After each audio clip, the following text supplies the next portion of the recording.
Hey everybody, Joyful January, day 24 here. Got 1 week left.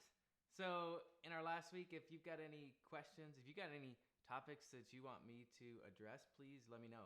Again, just text back to the number that you're getting this text notification on, and I'd love to just have a quick chat with you and answer any questions that you got, and maybe you got an idea for one of these topics in our final week.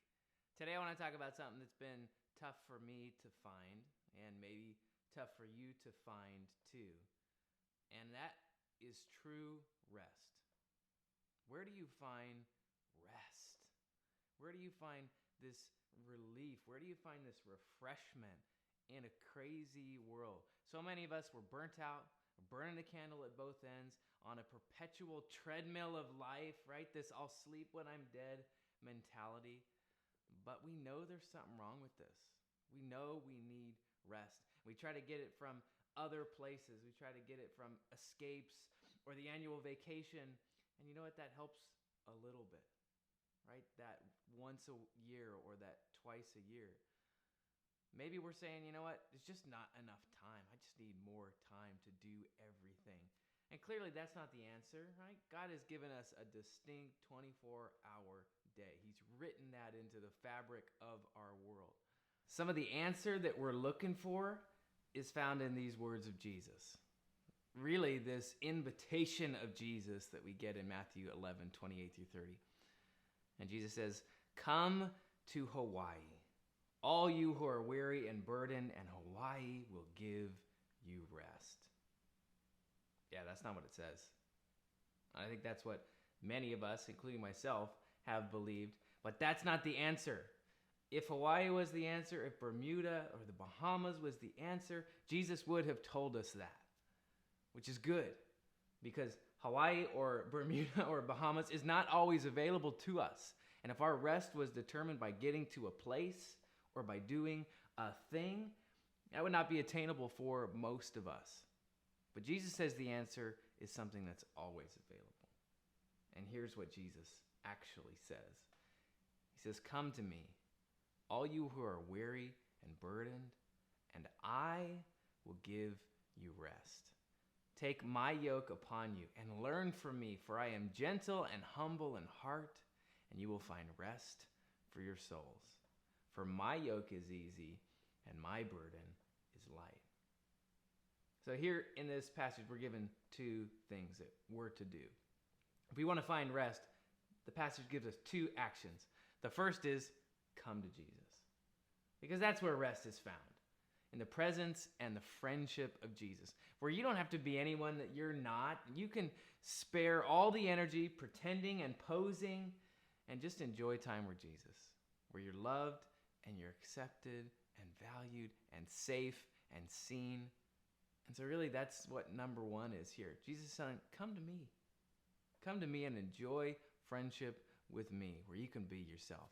And number two, Jesus says to take his yoke, which means taking off all the external motivators, all the striving and all the working.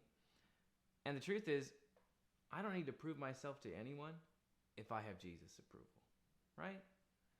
All the time I spend proving myself to my boss or my friends, I can give it up because I already have the approval of Jesus, which is what matters.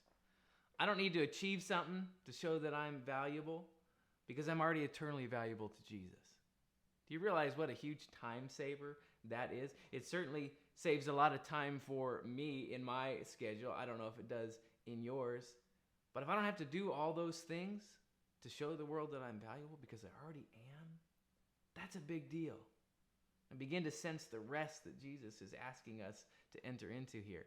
I love this. Dallas Willard, one of the really amazing heroes of faith for me, says this: "The gospel isn't opposed to effort, but it is opposed to earning." And so there's incredible relief that I don't have to earn when I come to Jesus. And when you come to Jesus, really, there's a lot of stuff you just don't have to do anymore. If I get my identity from Jesus, I don't have to work to get it from the world. And that gives me rest. If I get my validation from Jesus, I don't have to work to get it from other people. That's a big time saver. And what it does too is it clarifies all these external motivators that keep us worn out, right? It brings our internal motivators to the surface. Help us discern the motivations of our heart that comes from God's Spirit living within us, which is always the better motivator. It's so much better when it comes from here than when it comes from out here. So if I'm always serving other people because I'm loved and I'm served and I've been shown mercy and grace and it's overflowing and I want to show that to other people, that's a whole lot better than serving other people because I have a vacancy I'm trying to fill with external purpose and I'm just using people, which I'll be honest, I've done before. Trying to fill that validation and purpose in my heart. If I'm chasing a dream that God's put on my heart and I'm going after it with all my soul and mind because my life's been changed and I want to be a part of helping change other people's lives, that's a whole lot better than achieving a dream because I need some reputation or notoriety to fill that vacancy in me. Do you see that? So, when we're talking about rest here, Jesus says, come to me and take my yoke. And that's where the true rest is going to be found. So today the challenge is, where do you need to come to Jesus and take his yoke?